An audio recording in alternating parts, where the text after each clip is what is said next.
Hi friends, welcome to the Wild Side. I'm Steve Hall. There are some outdoor adventures you can experience, rain or shine, and no one knows that better than Tennessee State Park rangers who organize these outings and then show up to teach regardless of the weather conditions. At Natchez Trace State Park, a survival course on shelter building actually sold out on a cold winter day. A steady rain on a cold winter morning prompts participants in a Natchez Trace State Park survival program to seek refuge. It is here, under the protection of Cub Lake Picnic Shelter Number 1, where they will acquire the knowledge they need, along with a few basic supplies to construct their own shelter. On a cold, wet, rainy day like today, you want to build a shelter that's low to the ground and it's well insulated. There's a 50-year age difference between the youngest and the oldest in this capacity class, but everyone agrees the weather will add an element of reality to the survival scenario. If you've got a tarp, a parachute, space blanket, something, cover the structure with that part and then start piling leaves on it. You want the leaves to be about 2 to 3 inches thick at minimum. A passion to teach people how to protect themselves is part of the reason Wes Williams became a park ranger. On the job, he sees how easily one wrong turn, a forgetful moment, an unexpected injury, and hikers can find themselves spending an unscheduled night away from home. And they didn't bring water with them, they didn't bring a snack. They're 3 miles in, and they got 3 miles to go, and they're giving up. They just can't do it anymore. So Wes moves his survival students from the picnic area out into the forest. He will watch closely as those eager to test what they've just been taught fan out to find the perfect spot. Keep in mind about water. Also think about the wind, what direction the wind's blowing. We are in winter temperatures, so you're not looking for air conditioning, you're looking for protection. All right, so we're gonna use these two. We'll run the cord between, tarp across, put some stuff up against the back. We both like being outdoors, and we camp a lot during the summer, so he was like, well, you know, survival skills, everybody should know those things. So here we are. Now drape it over. It's a pretty tight fit, Harrison.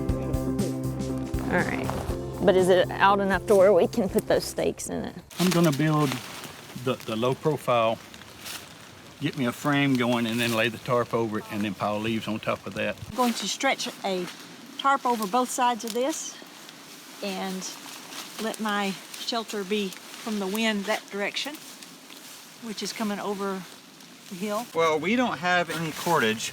We do have a tarp that we packed, so we're gonna have to make a structure that's self-supporting. Wes encourages everyone to carry essentials such as water, rope, food, fire starters, and something brighter reflective, making them easier to find.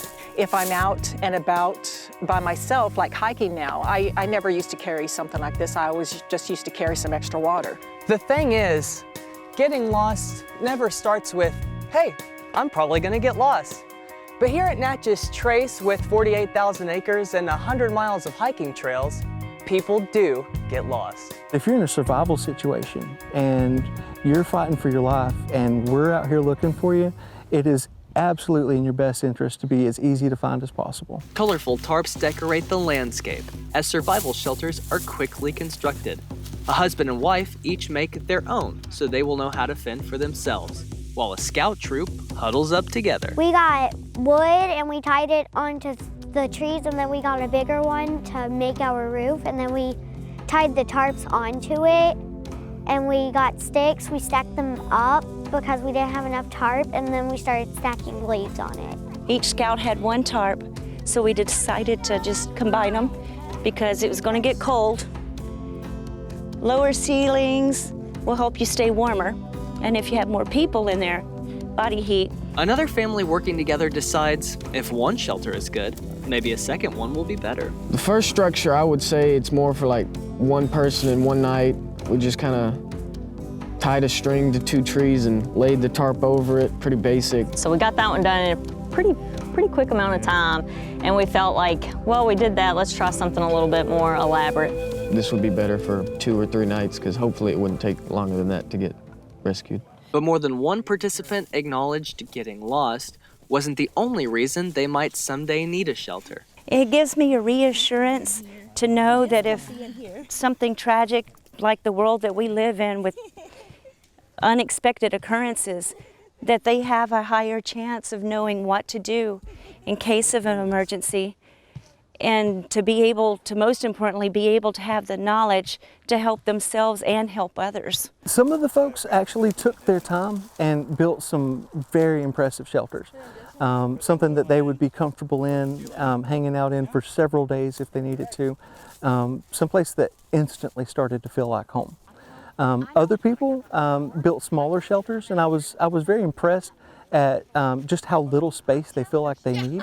But in a cold weather situation, the smaller that space is, the easier it is for them to warm it up, and they may be more comfortable in that situation. I found the class very helpful. He gave us the handout that had, several different types of shelters, and that's actually what we kind of based this one off of, was one that was on there. We did it just a little bit differently, but I thought he was very informative, very helpful. He came by and gave us some tips on this one. He said since we're on a slope, or somewhat of a slope, that we could build a trench. That way if it did rain, it would kind of direct the water around us instead of under the tent with us. I think for their next outdoor adventure, they're going to be a lot more excited and a lot more confident in their skills and their ability to deal with whatever happens while we're out here. And because we were all outdoors, there were already other things happening. A downed tree doubled as a balance beam.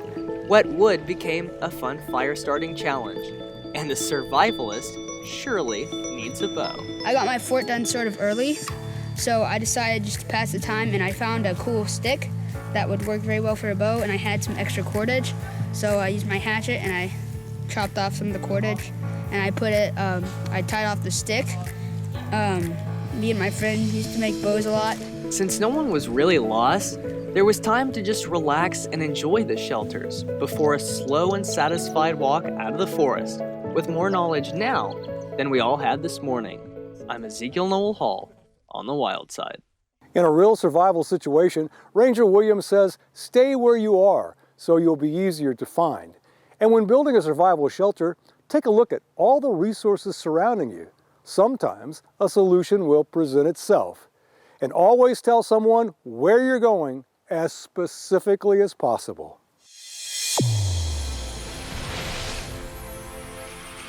Wildside is produced by Rockwater TV with support from Tennessee State Parks, where you can discover our state's diverse heritage through spectacular landscapes, family-friendly recreation, and affordable lodging. Tennessee State Parks, fun and adventure naturally. And with support from the Tennessee Department of Agriculture, promoting wise uses of Tennessee's agricultural and forest resources to develop economic opportunities and to ensure safe and dependable food, fuel, and fiber for all citizens.